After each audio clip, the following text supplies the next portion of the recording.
Bienvenidos una vez más a Evangelio Bíblico. Como siempre te presentamos una predicación del pastor José Manuel Sierra. Recuerda que la palabra de Dios es muy importante para nuestro crecimiento espiritual y también para que nosotros aprendamos a cómo actuar en el diario vivir, que es claro, conforme a las Escrituras. Así es que te invitamos, por favor, a que pongas mucha atención en el siguiente mensaje.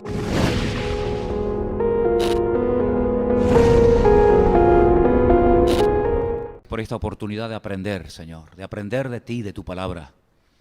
Te pedimos que abras nuestro entendimiento, que nos des sabiduría, para que podamos captar las maravillas de tu palabra, para que podamos, Señor, tener una fe sana, una fe centrada en las Escrituras y en ti, Señor. Y te pedimos que en esta tarde esta palabra a todos y a cada uno de nosotros sea de bendición y que podamos tener las cosas y las ideas claras en estos tiempos difíciles en los que estamos viviendo como pueblo de Dios. Bendice a tu iglesia, Señor, a todos los presentes, a todos los que estarán viendo el culto en directo o después. Señor, a todos, alcánzanos con tu favor y con tu bendición, Padre.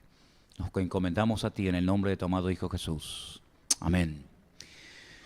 Cuando hablamos de acontecimientos bíblicos, es muy difícil decir exactamente la fecha.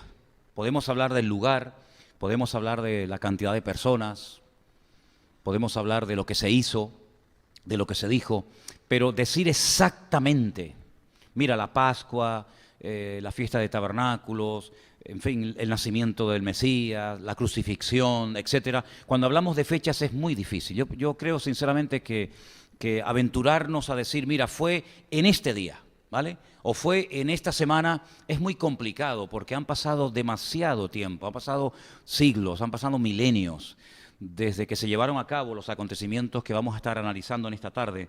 Pero yo lo que quiero dejar bien claro es lo siguiente: no nos preocupemos tanto por el tema de las fechas, ¿sabes? Si fue en marzo, si fue en abril, si fue en este año, si fue... No nos preocupemos tanto porque el objetivo de todo esto no es tanto la fecha.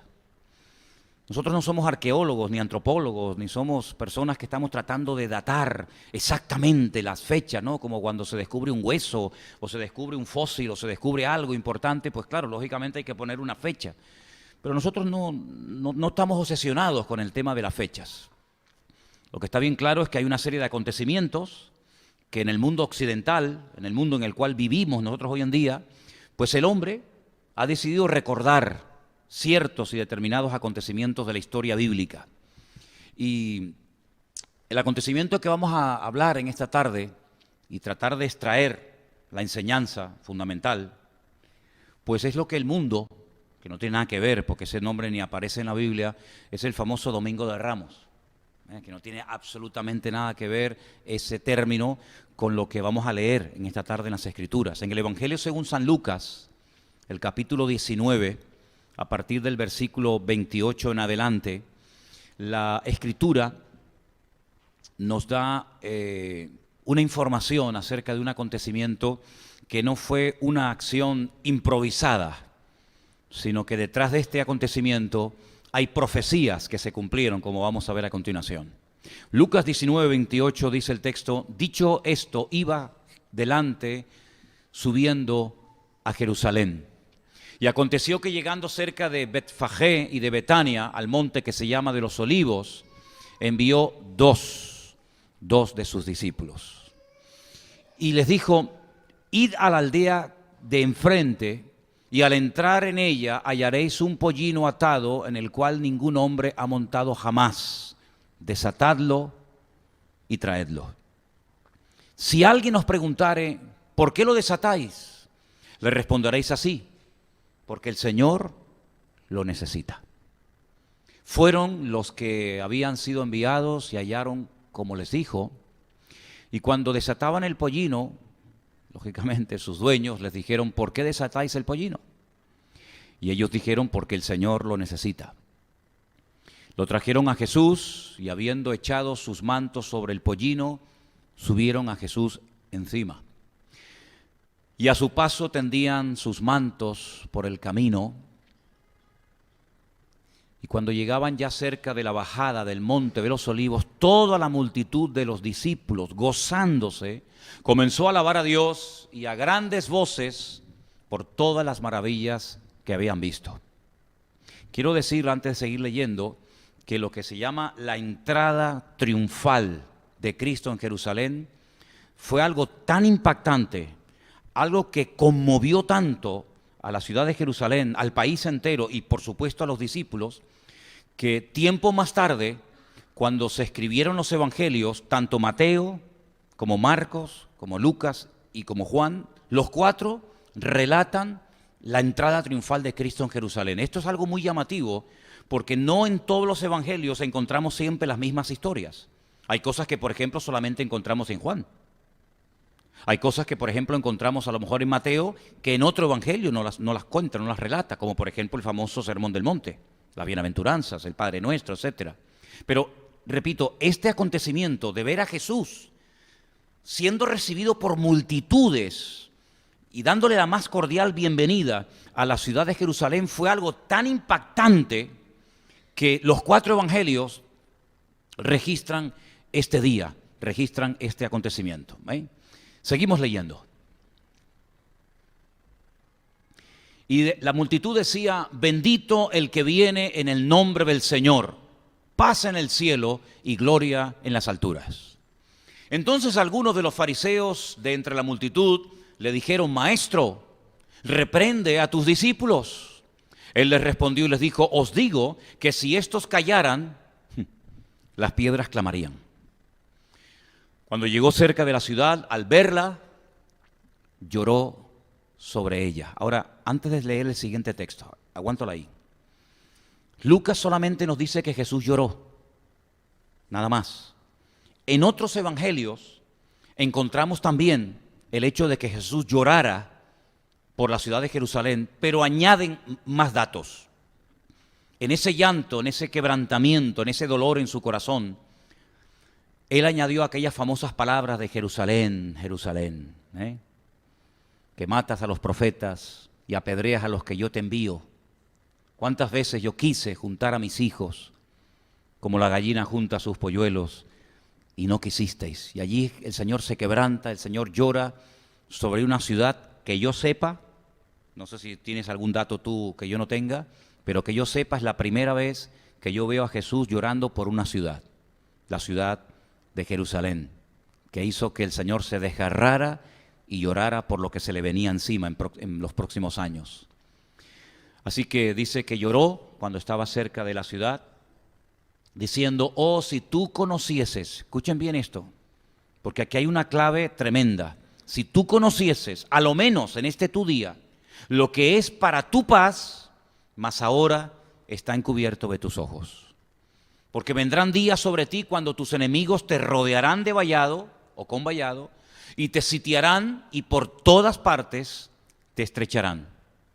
Y termino con este texto que dice: y te derribarán a tierra y a tus hijos dentro de ti, y no dejarán en ti piedra sobre piedra, por cuanto no conociste el tiempo de tu visitación. Ahora, si nosotros analizamos en las Escrituras las veces que Dios visitó a alguien o visitó a su pueblo, nos quedamos realmente sorprendidos. Porque desde el principio de los tiempos, desde el principio de las Sagradas Escrituras, hasta este día de la entrada triunfal de Cristo en Jerusalén, Dios no era un desconocido. Dios se dio a conocer de muchas formas y de muchas maneras en el pasado.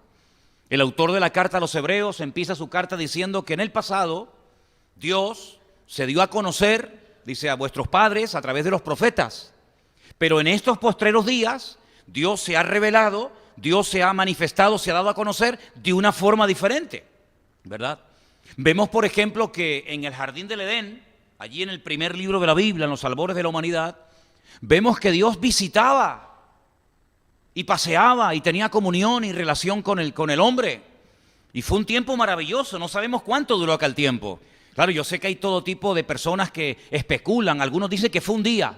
Fíjate, yo no sé si tú lo sabes eso, pero hay gente que dicen que el día o el tiempo que Adán y Eva estuvieron en el jardín del Edén fue solamente un día.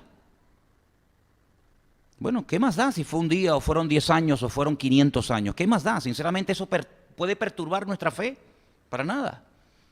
La cuestión está en que dice la Biblia que Dios hablaba con el hombre y paseaban y tenían una comunión con él tremenda.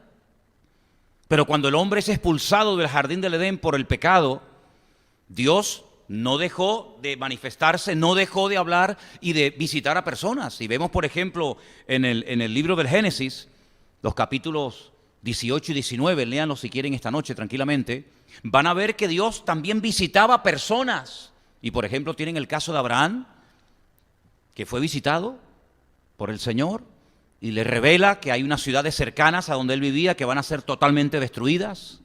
Y le profetiza y le dice a su amigo Abraham que al año siguiente de esta visita ellos serían padres. Si Dios seguía visitando personas. Y si sigues leyendo la Biblia, claro, no voy a ir libro por libro porque si no nos darían aquí, imagínate tú, pero por ejemplo en el libro del Éxodo encontramos que Dios vuelve a visitar a un hombre que lleva 40 años más solo que la una, con una depresión y con un desánimo encima, porque él cuando fue joven, él quiso servir al Señor. Él quiso sacar al pueblo de Israel de la esclavitud y fracasó, porque lo hacía en la carne.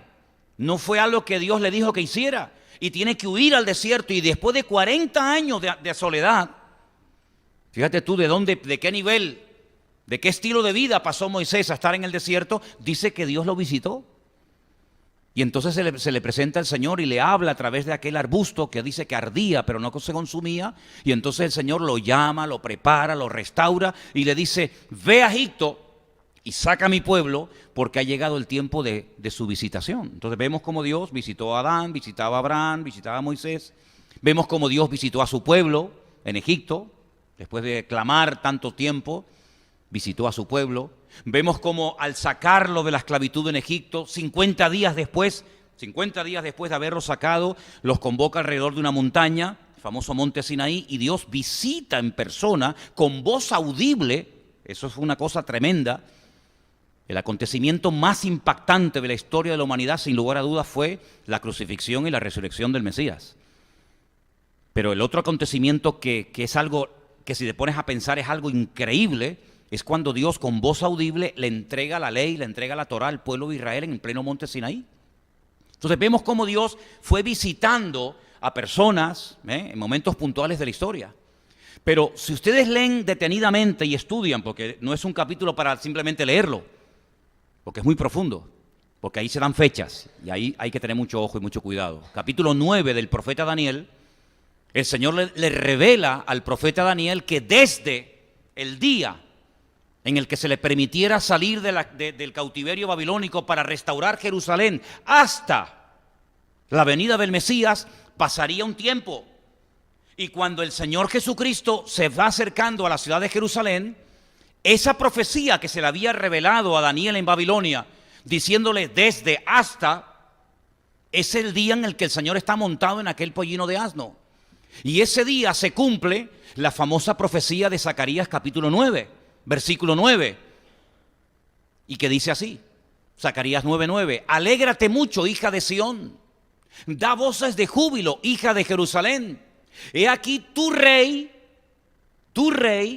vendrá a ti, justo y salvador, humilde y cabalgando sobre un asno, sobre un pollino, hijo de asna. ¿Cuántos dicen amén?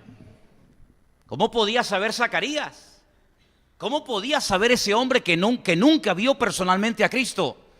Que algún día cuando viniera el Mesías, él en un pollino de asno entraría a la ciudad de Jerusalén. Hombre, lógicamente no lo sabía. Ahí está la revelación.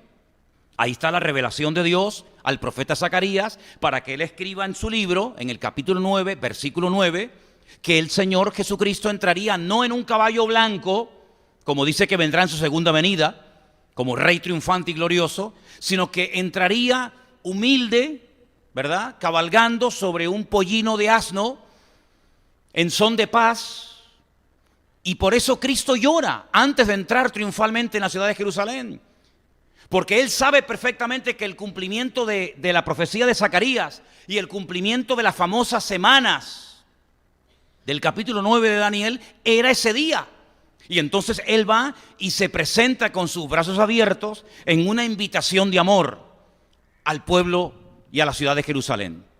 Pero él sabía perfectamente que aunque en ese momento lo recibieran con palmas y con vítores y poniendo sus mantos en el camino y diciendo aquello de Hosana, bendito el que viene en el nombre del Señor, él sabía perfectamente que en pocos días la ciudad cambiaría completamente y los mismos que ese día le dieron la bienvenida, los mismos y otros más, pedirían su cabeza delante de Poncio Pilato, la autoridad de la época. La historia hubiera sido completamente diferente. Piénsalo por un instante, ¿eh? Piensa por un instante si el día que Jesús entró triunfalmente en la ciudad de Jerusalén, toda la ciudad se hubiera arrepentido, hubieran entendido que ese era el día de su visitación, que ese era el momento histórico crucial para la historia del pueblo de Israel. Imagínate que toda la ciudad, incluido Anás, Caifás, los escribas, los fariseos, los saduceos, etcétera, etcétera, todos cayeran rendidos a sus pies y se mantuvieran en esa postura. Hombre, yo sinceramente no sé cómo hubiera sido el resto de la historia, porque seguían siendo pecadores, aunque le reconocieran como rey, pero la historia hubiera sido completamente diferente. Fíjense qué diferente la reacción de otra ciudad pagana, como fue la ciudad de Nínive. ¿Se acuerdan?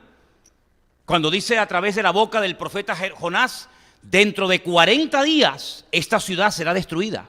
Es decir, a la ciudad de Nínive, que era una ciudad inmensa, de miles y de miles de seres humanos, le quedaban 40 días de vida. Solamente el Señor sabía que esa ciudad en 40 días desaparecería de la faz de la tierra. Y allí va el profeta Jonás y camina varios días atravesando la ciudad de punta a punta, anunciando y diciendo: dentro de 40 días el Señor dice que esta ciudad será destruida. Ese era el día, era la oportunidad, era la visitación a Nínive. No habría otro. Y dice la Biblia que desde el mayor, desde el rey hasta el más pequeño, pasando por los animales, todos ayunaron, todos oraron, se arrepintieron en polvo y ceniza, volvieron a Dios en arrepentimiento genuino y la historia cambió completamente. La ciudad en 40 días no fue destruida 100 y pico años más tarde, cuando volvieron otra vez a las andadas. Pero en esos 40 días que les faltaban para ser destruida Nínive, Nínive no fue destruida. ¿Por qué? Porque se arrepintieron. Lo mismo hubiera ocurrido si cuando el Señor Jesucristo entró triunfalmente en Jerusalén, la ciudad de Jerusalén hubiera reaccionado igual que los habitantes de Nínive. Dios los hubiera perdonado, la historia hubiera sido completamente diferente y solamente el Señor sabe lo que habría ocurrido en esa última semana de vida de Cristo. No lo sé cómo hubiera sido la historia, pero lo que está bien claro que el Señor, conociendo todo de antemano, sabía perfectamente que la iban a crucificar, tendría que morir en la cruz en ese fin de semana y todos conocemos el resto de la historia.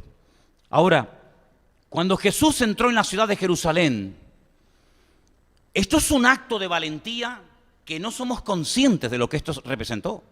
Porque yo quiero recordarles que en esta semana, cuando hablábamos acerca de las cosas que ocurrieron antes de esta última semana de la vida de Cristo, una de las cosas que yo le dije es que leyendo el capítulo 11 del Evangelio según San Juan, encontramos la resurrección de Lázaro. ¿Os acordáis?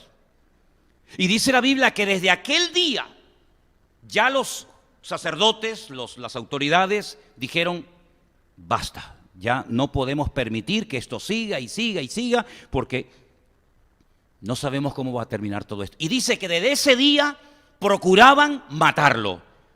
Y entonces tú lees en ese capítulo que Jesús desde ese día iba a lugares distantes de Jerusalén porque sabía que los judíos le iban a echar mano y matarlo en cualquier momento. A él, a Lázaro y a todos los suyos. Así que cuando él entra triunfalmente en la ciudad de Jerusalén, esto es un acto de valentía increíble, porque no entra como un incógnito, no entra como un espía, no entra secretamente, ocultamente, sino que entra a cara descubierta y toda la ciudad se alborota y está como diciendo: aquí estoy, si no les tengo miedo, si me quieren matar, aquí estoy. Y es que el Señor Jesucristo fue siempre muy valiente. ¿Cuántos dicen amén? Jesús fue muy valiente. Él no podía ser más valiente que los profetas que le habían precedido en la historia en el pasado. Él fue muy valiente cuando él desenmascaraba a los escribas y fariseos y les decía, ustedes son así, así, así, así. Eso hay que ser muy valiente para hablarle a un escriba y a un fariseo de hace 2000 años en los términos en los que Jesús les hablaba. Hay que ser muy, muy, muy, muy valiente cuando es confrontado por Poncio Pilato y le responde como le respondía. Hay que ser muy valiente para entrar en una ciudad que te está esperando para matarte, montado en un pollino de asno, y que toda la ciudad comience a gritarte y a darte la bienvenida. Hay que ser, pero que muy, muy valiente, sabiendo que te quieren matar. Pero él sabía perfectamente que las Escrituras decían que el Mesías tendría que darle la última oportunidad a toda la ciudad, y ese día fue un día muy importante en la historia del pueblo de Israel. Pero ¿sabes qué? Marcaron su destino. ¿Sabes que hay cosas que las naciones, que las personas pueden llegar a hacer en momentos puntuales que marcan tu destino para siempre? ¿Se acuerdan cuando yo les dije, cuando en el desierto van aquellos exploradores a explorar la tierra de Canaán, la tierra que fluye leche y miel, y regresan con un informe negativo y traen un ambiente que desanima al pueblo, y la gente quería apedrear a Moisés y la gente quería volver a Egipto? ¿Se acuerdan, verdad? Para esto nos ha sacado, la tierra traga a sus moradores, nosotros éramos como enanitos al lado de aquellos hombres tan enormes, etcétera, etcétera. No vamos a poder conquistar el país. Ese día marcaron su destino. Ese día fue el famoso Tisha B'Av, ese día tan maldito en la historia del pueblo de Israel, donde todas las desgracias, las peores tragedias en la historia de Israel siempre han ocurrido en el mismo día, el mismo día que aquellos hombres trajeron un informe menospreciando la tierra del Señor, diciendo no merece la pena entrar a ese país, volvamos a Egipto. Y marcaron su destino. Y ese día que Jesús entró triunfalmente en Jerusalén, Israel marcó su destino. Hay desgracias que se pueden evitar. Y había una desgracia que se iba a cernir sobre esa ciudad en muy pocos años, como fue la famosa destrucción de la ciudad, como fue la destrucción del templo de Jerusalén, que dicho sea de paso, aunque han vuelto en 1948, todavía hasta este mismo momento saben perfectamente que el templo de Jerusalén no ha podido ser reconstruido. ¿Por qué? Porque ese día de su visitación no aceptaron a quien tenían que haber aceptado, y hasta el día de hoy están llorando y se están lamentando porque saben que perdieron una oportunidad histórica. Y por eso es muy importante que cuando el Señor te visita, cuando el Señor te muestra una verdad, cuando el Señor te muestra algo y aprendes ese algo, oye, reténlo. Como decía el apóstol Pablo, ¿cómo es posible que yo he estado entre vosotros trabajando y ahora vienen otras personas, se meten, enseñan todo lo contrario? Dice, un evangelio diferente. Cuidado, que no es que haya otros evangelios, sino que hay gente que se mete y os pervierte y os vuelven locos. ¿Y cómo es posible que se olviden de lo que el Señor hizo entre vosotros? Por eso es muy importante cuando aprendemos algo del Señor agarrarnos y pelear con uñas y dientes por la verdad. Y por eso el apóstol Pablo compara la vida de un creyente con un soldado. Dice, yo he peleado la buena batalla, yo he acabado la carrera y yo he mantenido la fe y mi relación con el Señor. ¿Cuántos dicen amén? Así que la entrada triunfal de Cristo en Jerusalén fue un día muy importante, pero lamentablemente las ideas equivocadas en aquel momento triunfaron sobre el ofrecimiento, sobre la invitación de amor que el Señor les estaba haciendo. Ellos querían que Roma fuera humillada, ellos querían volver a restaurar la monarquía, ellos querían volver otra vez a tener aquella gloria que perdieron desde los tiempos de David y de Salomón, y lamentablemente perdieron una oportunidad histórica. Pero el Señor sigue su plan, ¿sabes? El Señor no lo va a detener la reacción a favor o en contra hacia su persona, sino que Él lo primero que hace es dirigirse al templo. Ay, amigo. Y allí ocurre algo muy interesante que vamos a leerlo en esta tarde. Mateo capítulo 21, a partir del versículo 12, la Escritura dice lo siguiente. Presta atención. Entró Jesús en el templo de Dios y echó fuera a todos los que vendían y compraban en el templo. Y volcó las mesas de los cambistas, las sillas de los que vendían palomas. En otro evangelio dice que hizo como una especie de látigo. Y les dijo, escrito está. Está escrito en Isaías, para que lo sepan. Mi casa, casa de oración será llamada, mas vosotros la habéis hecho una cueva de ladrones. Vinieron a él en el templo ciegos y cojos y los sanó. Pero los principales sacerdotes y los escribas, viendo las maravillas que hacía, y a los muchachos aclamando en el templo y diciendo, Hosana al Hijo de David, se indignaron. Dicho sea de paso, ¿qué significa Hosana? Porque los cristianos a veces dicen cosas y cantan cosas que no saben lo que significan. Hosana, Hosana, Hoshiana, como dice en hebreo. ¿Qué significa? Dios, sálvanos, sálvanos, sálvanos. Hosana, Señor, sálvanos. Y dijeron, ¿oyes lo que estos dicen? Y Jesús le dijo, sí, sí, sí. ¿Nunca leíste de la boca de los niños y de los que maman, perfeccionaste la alabanza? Y dejándolo salió fuera de la ciudad a Betania, dice, y posó allí. Ahora, fíjense qué interesante, Jesús entra en un templo que las últimas ampliaciones habían tardado más de 40 años en llevarse a cabo, las llevó a cabo Herodes. Era un templo precioso. Les impactó mucho a los romanos cuando conquistaron Judea y llegaron a la ciudad de Jerusalén ese templo. Claro, Roma tenía tantas ciudades, tantos países conquistados, pero lo que vieron los romanos en ese templo en Jerusalén nunca lo habían visto, y así lo registra la historia, en ninguna parte del mundo. Porque todos los templos cuando se levantan a divinidades, se levantan a dioses. ¿Se acuerdan cuando robaron los filisteos el arca del pacto? La llevaron a su templo. ¿Y a quién tenían dentro del templo? A Dagón, aquel ídolo que era mitad hombre, mitad pez. Y los templos se levantan para dioses, para divinidades. Astarot, Milcón, Moloc, Quemos, o tantos que existen hoy en día. Pero el templo de Jerusalén estaba vacío de imágenes, estaba vacío de estatuas. Y los romanos cuando entraron vieron un templo tan bonito, vieron un templo tan grande, pero se reían porque decían, esta gente está loca. Han levantado un templo tan grande, ¿para qué? ¿Dónde está vuestro Dios? O vuestros dioses. Sin embargo, para ellos fue muy impactante ver que el Dios de los judíos no podía tener ningún tipo de representación humana, ¿verdad? No se podía dar una forma a Dios. Y el Señor se cuidó mucho a lo largo de la historia de que no se hicieran imágenes de Dios. Y qué curioso, ¿eh? Hay imágenes de su madre, hay imágenes de santos o de profetas o apóstoles que vivieron en el pasado, hay imágenes incluso de Jesús, pero no hay imágenes de Dios. No hay una imagen de Dios. Y en ese templo los romanos se quedaron con la boca abierta porque vieron que era un templo aparentemente vacío. Pero es que el Señor no necesita que le hagamos forma con nuestras manos. Amén, hermanos.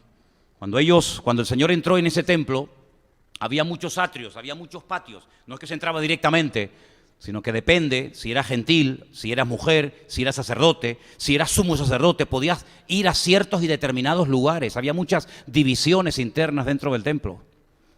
Pero prácticamente en la entrada, en la puerta, había lo que la Biblia denomina los cambistas. Los cambistas. Los cambistas eran las personas que estaban ahí esperando hacer el agosto. ¿Me explico? Esto me hace recordar mucho cuando llega este día en el que la gente va a los cementerios a ponerle flores a sus difuntos. ¿Quiénes están en la puerta? Los vendedores de flores. Y se frotan las manos, ¿no? Diciendo, vamos a vender hoy, en este día, más flores que en todo el año.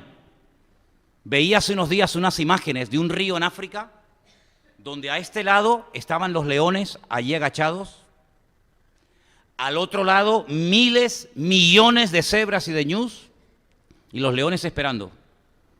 Tienen que cruzar, tarde o temprano tienen que cruzar. Los que escapen de los, ¿cómo es?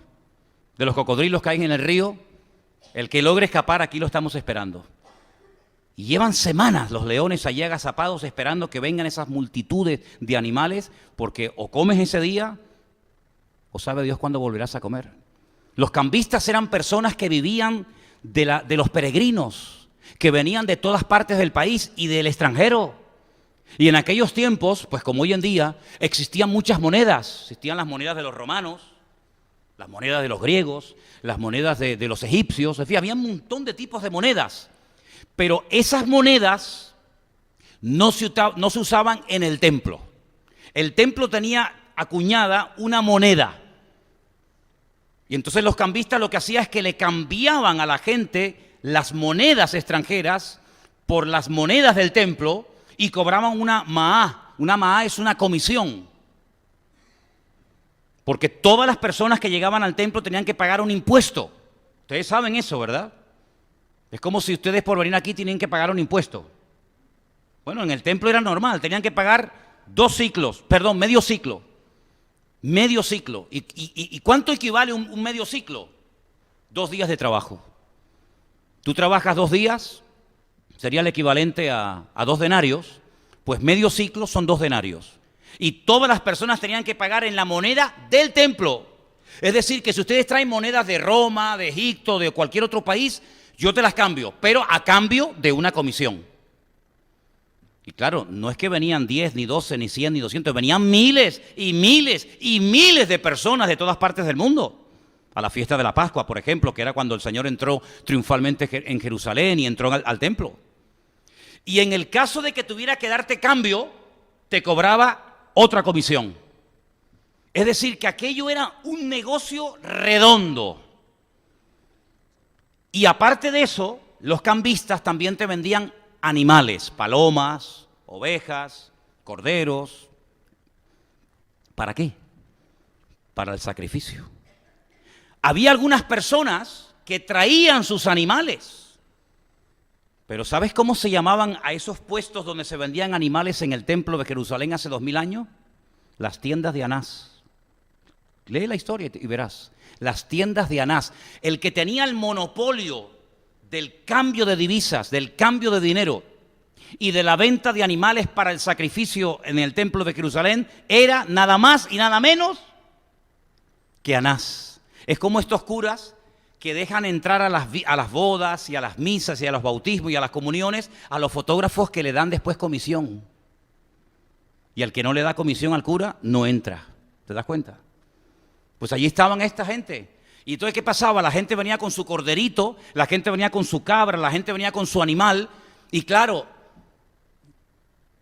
te llegaban los sacerdotes y te decían, ese animal no sirve.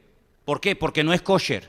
Si no cumple los requisitos para ser sacrificado en el templo, queda totalmente descartado. Imagínate venir de un país extranjero o de una provincia apartada y que llegues al templo y te digan, has perdido el viaje. No puedes presentarte delante de Dios con las manos vacías. No es como hoy en día, sino que todo el que entraba al templo tenía que presentar un sacrificio. Y si el animalito que yo compré con toda mi ilusión y con todo mi esfuerzo me dicen que no sirve, queda descartado, ¿qué hago ahora? Bueno, le puedes comprar aquí uno a estos señores, pero ellos te lo van a vender al precio que ellos pongan. Y si tu cordero te costó 20 denarios, yo te vendo uno bueno por 45. Otro negocio más. Es decir, por una parte estaban los que te cambiaban la moneda y por otra parte los que te vendían los animales. Es decir, o entrabas por un lado o entrabas por otro. Y había mucha gente que se enriquecía. Claro, imagínate, cientos, miles y miles de peregrinos de todas partes. Y tenían que pasar por el filtro de los cambistas. Y detrás de los cambistas, ¿quién estaba? Anás. Ahora entra el Señor Jesucristo al templo y cuando ve aquel negocio, empieza a volcar las mesas de los cambistas y hace un estropicio y hace un desastre dentro del templo. Los echa a patadas a todos. Y dice, habéis convertido mi casa, esta es mi casa, esta es la casa de mi padre. Y esta casa se levantó para ser una casa de relación, de comunión, de intimidad, es una casa de oración. Y ustedes me la han convertido en una cueva de ladrones. Claro, ahora entienden ustedes las ganas que le tenía Anás a Cristo, le reventó todo el negocio. ¿A dónde llevan a Cristo cuando lo prenden en Jerusalén? ¿A dónde lo llevan primeramente? ¿Delante de Poncio Pilato? A la casa de Anás. Porque Anás tenía a Cristo aquí, entre ceja y ceja. Este es el que me reventó el negocio. Este es el que viene tirando por tierra todo lo que yo tengo montado aquí. ¿Qué te parece, amigo? Y dice la Biblia que Jesús entra en el templo, lo limpia y lo declara casa de oración. Y automáticamente ocurre algo que no había ocurrido nunca. Y dice que los enfermos, cojos, mudos, ciegos, paralíticos, comienzan a venir al templo, pero no entran y salen igual, sino que venían enfermos y se iban sanados, se iban liberados. Los ciegos volvían viendo, los paralíticos iban corriendo, etcétera. Y claro, cuando vieron aquello, los fariseos dijeron: oye, esto no puede ser. Esto no puede ser.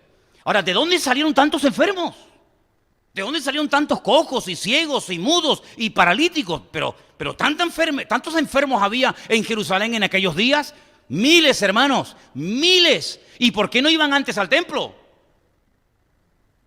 Primero, porque no los dejaban entrar. Así. Ustedes saben que en la Biblia hay una serie de enfermedades que como tú las tuvieras, no podías entrar. Incluso siendo sacerdote. Si tenías una serie de enfermedades que curiosamente son las que se mencionan en la purificación del templo, cojos, ciegos, etcétera, automáticamente no podías entrar. Por lo tanto, si yo no tengo dinero para comprar un animal kosher que me permita acercarme a Dios, si ni siquiera me dejan entrar al templo, pues yo me voy a morir como un pobre desgraciado. ¿Y a dónde me voy? Pues mira, dicen, se ha corrido el rumor, la leyenda, de que aquí en Jerusalén hay un sitio, como en aquella cueva de Adulán, ¿os acordáis? Donde vivía un tal David, que preferían vivir con David en aquella cueva que con Saúl. Y entonces la gente dice: bueno, ¿y ese sitio dónde es? Dice: no, es aquí cerca, está al lado del templo, está a 5 minutos del templo. Es un estanque. Es el estanque de Betesda. Ah, sí, el estanque de Betesda.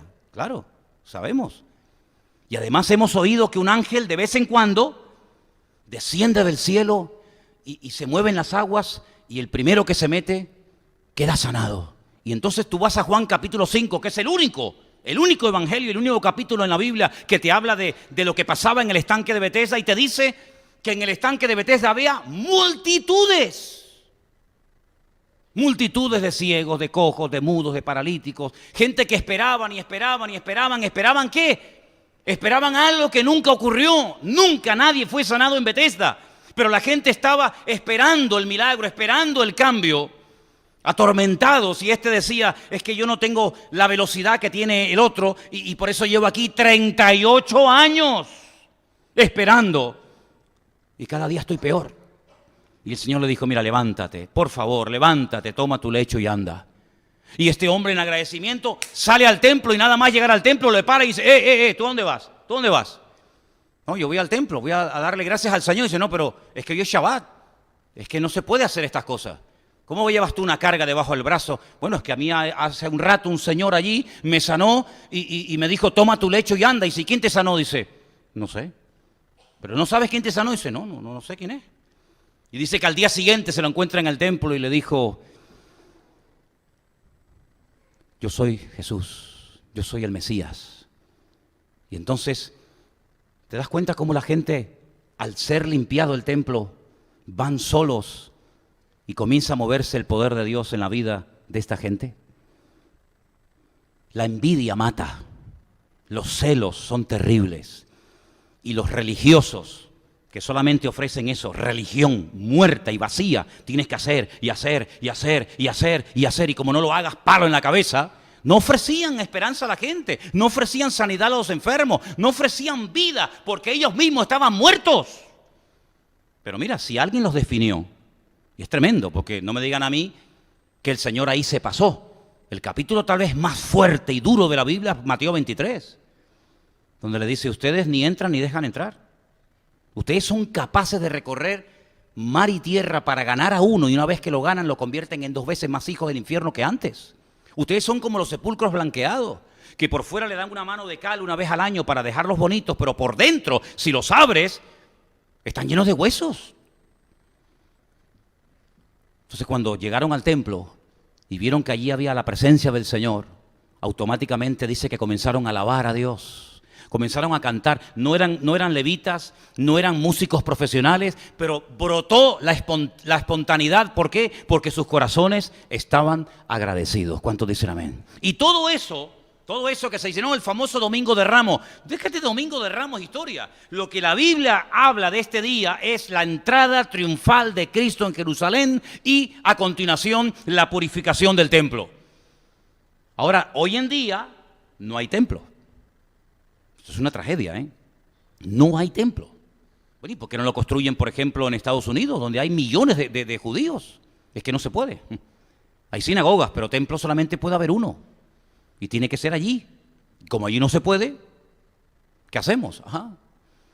Pero el Señor abrió la puerta y le dice a judíos y a gentiles, no os preocupéis, hermanos, yo no quiero que ignoren esta gran verdad que voy a estar a punto de compartir con todos ustedes, que vuestros cuerpos ahora se han convertido en el templo del Espíritu Santo de Dios, el cual mora en vosotros. ¿Cuántos dicen amén? Esto es una cosa que he cambiado el rumbo de la historia para siempre. Y ahora nosotros somos ese templo, pero no lo contaminemos, ¿vale? No lo convirtamos en una cueva de ladrones, sino mantengamos ese templo limpio, porque dice la Biblia que todo nuestro ser, espíritu, alma y cuerpo, lo dice Pablo en los Tesalonicenses en una de sus cartas, se ha guardado irreprensible hasta la aparición de nuestro Señor Jesucristo. Es decir, Cristo quiere que haya limpieza, que haya orden en tu mente, en tu cuerpo, en tu casa, en tu economía, en tu familia, en todas las áreas de tu vida, que haya orden. Y cuando hay orden, hay paz. Y cuando hay paz, es porque hay orden.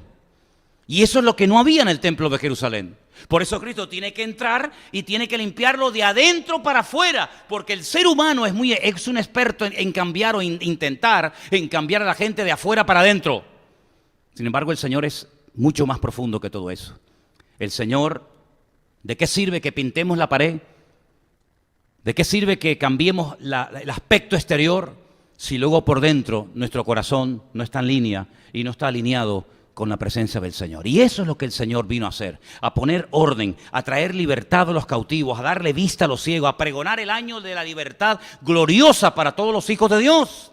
Y eso es lo que nosotros en estos días, que no sé si esta es la fecha, yo no sé, yo no soy experto en fechas, ¿me entienden? No sé si es ahora que toca o es la semana que viene, me da igual. Yo lo único que sé es que mi Señor hace 2000 años entró en una ciudad llamada Jerusalén montado en un pollino de asno conforme a las Escrituras y nunca nadie lo volvió a hacer. No hay otro registro histórico de una persona, de un profeta, de un rey o de quien sea que entrara de esta manera triunfalmente en Jerusalén. No lo hay. Ahora, ¿por qué a los fariseos y a los escribas y a los religiosos les molestó tanto esta entrada triunfal de Cristo? Bueno, hay muchos motivos. Primeramente, como te dije antes, la envidia y los celos son terribles. Pero no te olvides que en esos días, como en estos días, se está celebrando la fiesta de la Pascua. La fiesta de la Pascua en hebreo se llama Pesaj. ¿Y Pesaj qué significa? Saltar. Esto es Pesaj, es dar un brinco, es dar un salto. Porque dice la Biblia que cuando estuvieron esclavos en Egipto, el ángel de la muerte saltaba, pasaba a la casa de al lado porque veía la sangre pintada en la puerta, en los postes, en el dintel de la casa y saltaba y no había muerte en esa casa, había muerte donde no se pintaba la puerta con sangre, como una señal de creer y de obedecer la palabra de Dios, ¿verdad? Y en la fiesta de Pesaj, en la fiesta de la Pascua, pues era una fiesta que estaba cargada de un simbolismo tremendo. No se podía ni se puede comer nada con levadura, ¿verdad? Para recordar la premura, la rapidez con la que tuvieron que salir los esclavos de Egipto, que no había tiempo ni para que el pan leudase, y por eso, oye, comer pan sin levadura, se comían y se comen hierbas amargas, muy amargas, mojadas en agua salada, para recordar las lágrimas que cayeron de los ojos durante muchos siglos por la esclavitud, por las injusticias de los egipcios hacia ellos, y la amargura de la esclavitud. Se come un postre llamado caroset, que es como una especie de bloque muy marrón, con mucha canela por encima, para recordar, para no olvidar nunca los ladrillos que hicieron, ¿verdad?, para las casas y los templos del faraón.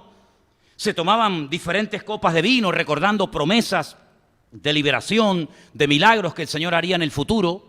Y finalmente, lógicamente, como no podía ser de otra manera, el plato fuerte de la noche, que no era un par de huevos fritos con patatas, por cierto, sino era un buen pedazo de cordero. ¿Cuántos dicen amén? Qué rico el cordero, ¿sí o no? Lo lamento por los vegetarianos, no saben lo que se pierden, pero yo puedo decir que Cristo no era vegetariano. Cristo no era vegetariano. Cristo, el Señor en su palabra mandó a comer carne, y en esta ocasión carne de cordero, ¿verdad? Y entonces dice la Biblia que en esa noche pues estaba la gente expectante porque iba a ser ya la última oportunidad para el faraón. Ya había tenido 9 plagas que le habían reventado el país, las cosechas. Bueno, terrible. La última visitación, la última oportunidad, el último toque de trompeta iba a ser: o te preparas, amigo, o te mato al primogénito. ¿Por qué? Porque tú te has metido con mi hijo, tú te has metido con mi pueblo Israel, que es mi hijo, y yo me voy a meter con el tuyo. Tú al mío me lo has querido matar, de hecho me has tirado al río Nilo miles de hijos míos, y yo voy a dejar a Egipto sin cabeza. Cuando tú mueras, Egipto se va a quedar sin cabeza, sin heredero, porque tu primogénito va a morir, a menos que seas humilde y pongas sangre en la puerta de tu palacio, y yo saltaré, yo pasaré y no habrá muerte en tu casa. Esta es la última advertencia que te hago. Es la última oportunidad que tienes en la vida. O la tomas o la dejas. Lamentablemente todos sabemos lo que pasó. Faraón no aceptó. Faraón se empecinó en llevarle la contraria al Señor. Su hijo murió. Egipto echó al final a los hijos de Israel. Salieron con mano poderosa, etcétera, etcétera. Y todo eso se estaba celebrando el día o la semana en la que el Señor entró triunfalmente en Jerusalén. Y entonces, ¿qué ocurría? Que el sumo sacerdote se tenía que ir a un pueblecito muy cerca de Jerusalén, hacia el sur, que se llama Betlehem, Belén, donde se criaban los corderos para el sacrificio del templo. ¿Dónde estaban los pastores la noche que se abrieron los cielos y los ángeles dijeron que había nacido el Mesías? ¿Dónde estaban? Estaban en Belén, allí se criaban los corderos. En Jerusalén no se crían animales, se criaban un poquito al sur, 7-8 kilómetros al sur, en Belén. Y se iba el sumo sacerdote a Belén y cuando volvía con 2 corderos, por si acaso uno no cumplía los requisitos, y lo tenían que examinar, que si la pezuña, que si el ojo, que si los pelos, que si las no sé qué, pues cuando venían, toda la ciudad de Jerusalén salía por una parte opuesta por la puerta que Cristo entró, y todo el mundo decía exactamente lo mismo. Exactamente la misma frase que le dijeron a Cristo cuando entró montado en el pollino de asno: bendito el que viene en el nombre del Señor. Baruch haba Beshem Adonai. Claro, cuando ven que por otra puerta está entrando para ellos un hombre que les ha causado muchos problemas, que le ha puesto a mucha gente en contra, que ha abierto los ojos del pueblo y que les ha descubierto todo el negocio que tiene montado esta gente, cuando ellos ven que la ciudad sale a recibir al Señor, en vez de al sumo sacerdote, los escribas y fariseos vinieron corriendo y dijeron: no, dile a tus discípulos que se callen, que están rompiendo el patrón, están rompiendo la norma, que esto no se puede hacer. Y el Señor les dijo: mira, ¿sabe lo que pasa? Esto ya es imparable.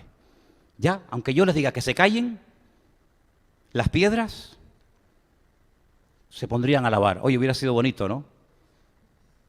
Hubiera sido bonito ver cómo las piedras alaban al Señor, ¿no? Pero yo prefiero alabar al Señor que una piedra. El Señor nos dio el privilegio hacia nosotros, ¿verdad? Y entonces ya no hay marcha atrás.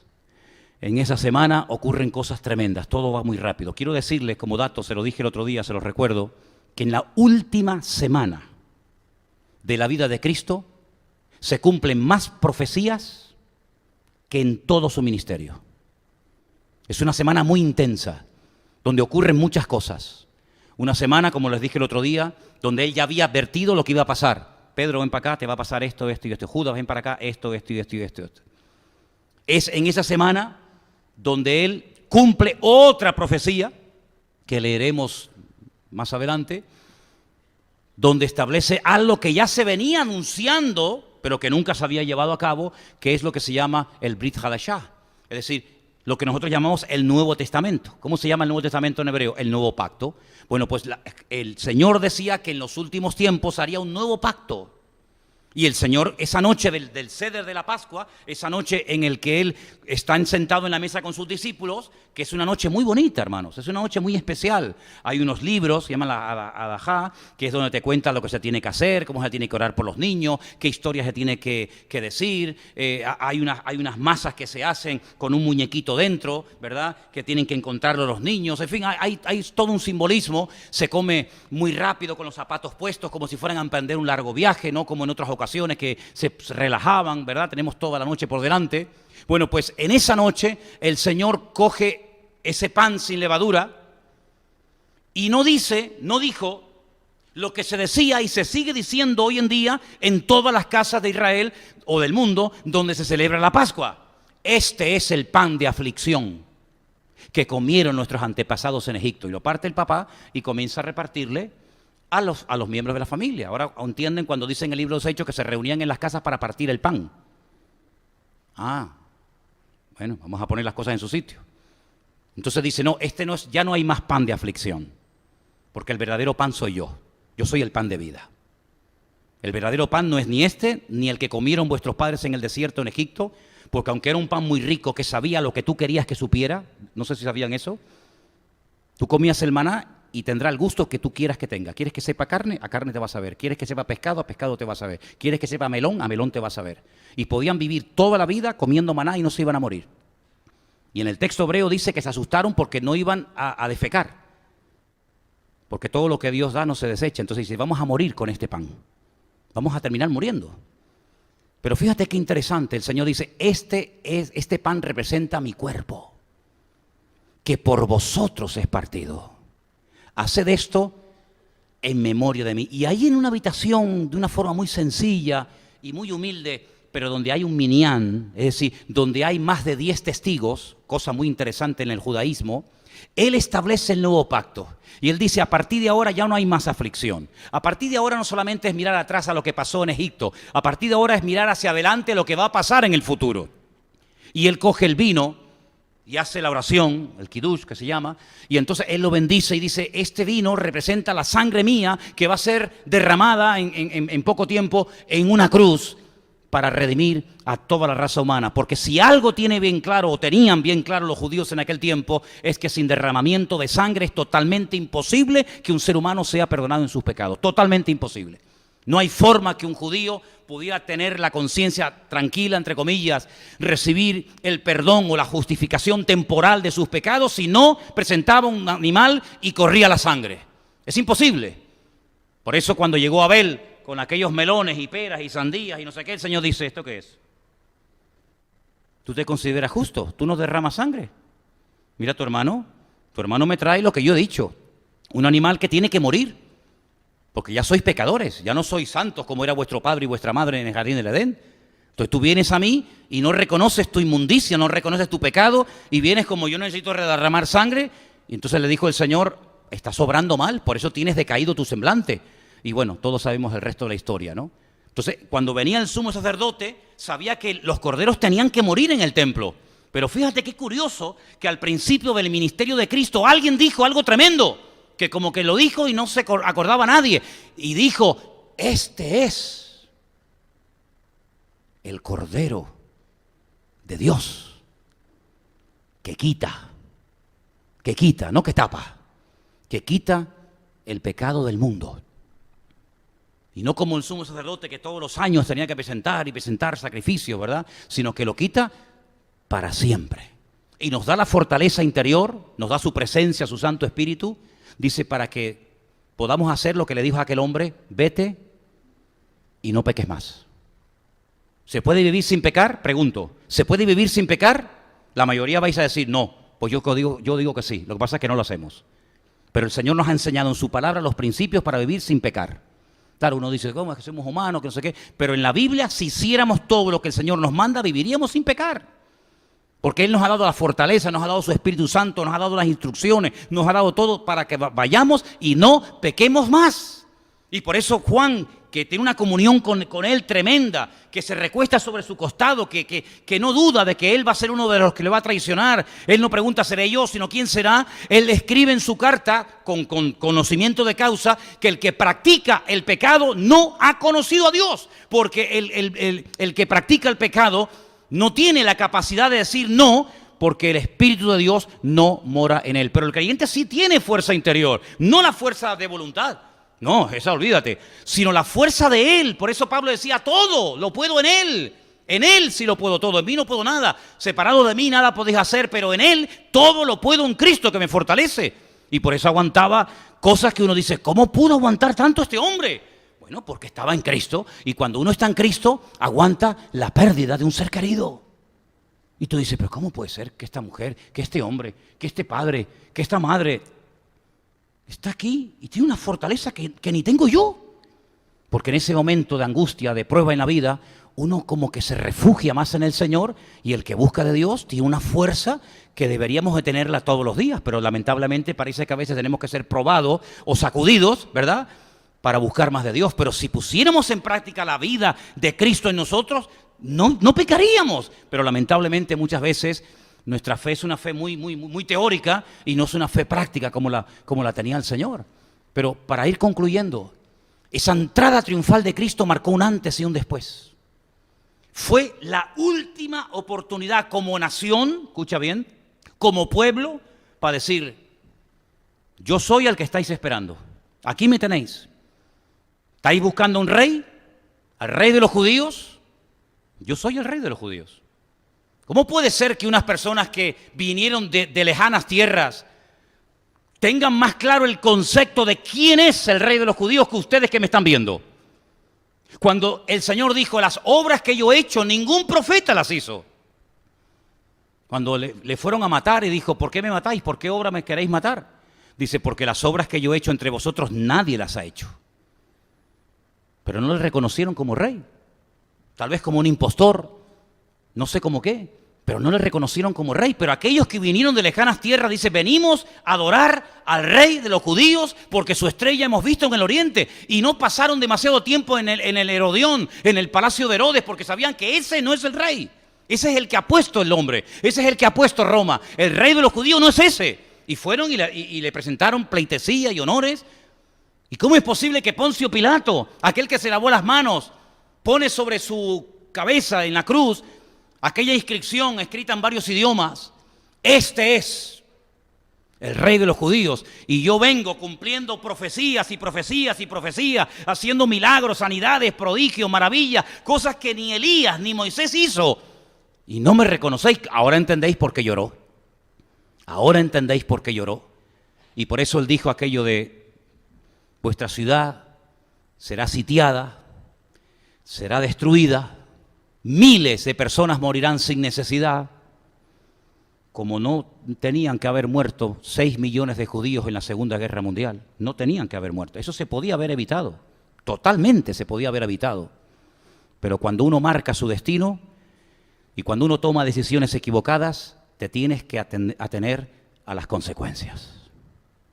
Y a veces nos olvidamos de que el pecado es perdonado, pero la estela, las consecuencias que dejan ciertos y determinados pecados, a veces duran toda la vida. Y esto no significa de que se ha cerrado la puerta, de que ya no hay oportunidad, no, ni mucho menos. Eso significa que hay momentos puntuales en la historia en los que Dios va y habla y te dice, ¿qué hago? ¿Destruyo Nínive o la perdono? Ustedes dirán, si mi pueblo se humilla, invoca mi nombre, yo sanaré la tierra, pero si no lo hacen, ustedes verán, aténganse a las consecuencias. Y el pueblo de Israel entró en una espiral que le duró siglos, porque lamentablemente rechazaron a aquel Mesías verdadero que era nuestro Señor Jesucristo. Pero gloria al Señor, que nosotros hoy en día podemos decirle a Cristo que entre triunfalmente en nuestras casas, que entre triunfalmente en nuestras... ¿Y saben qué?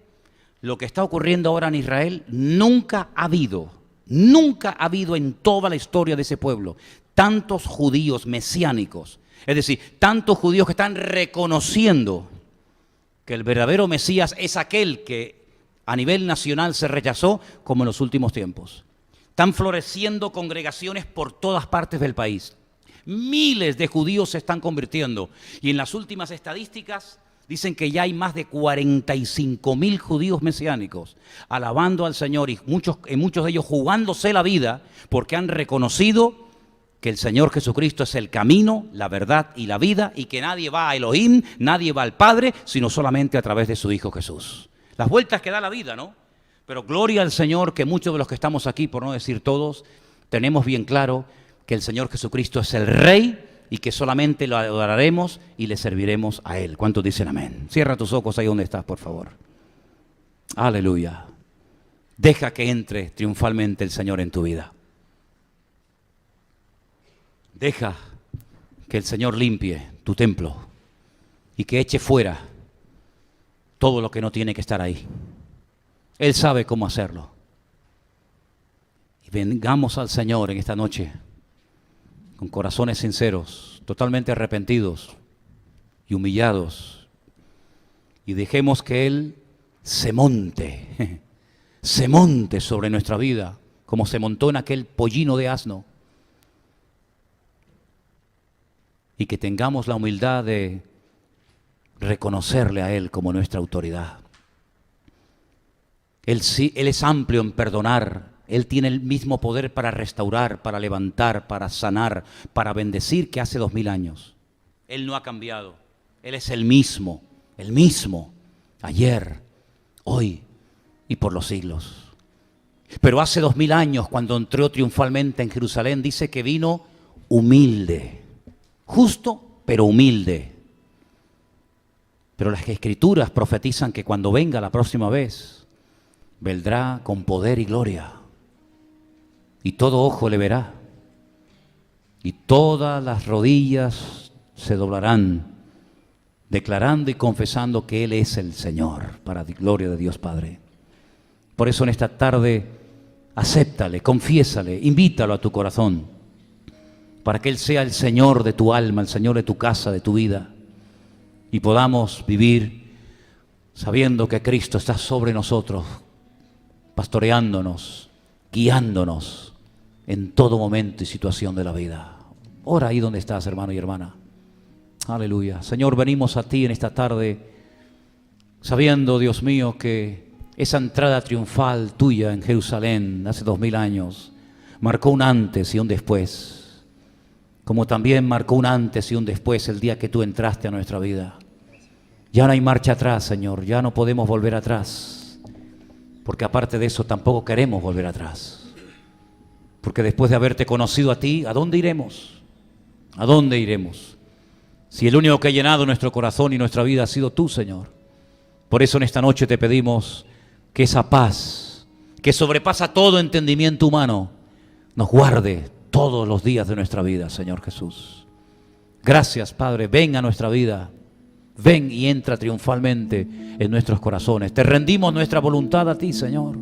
Y queremos aprovechar el tiempo de visitación de Dios, porque sabemos que Dios visita, que Dios llama, que Dios golpea la puerta de los corazones de los seres humanos. Y nosotros en esta tarde te abrimos de par en par nuestra vida a ti, Señor Jesús. En tu santo nombre pedimos todo. Amén y amén. Pónganse de pie conmigo, hermanos, en esta noche. Aleluya.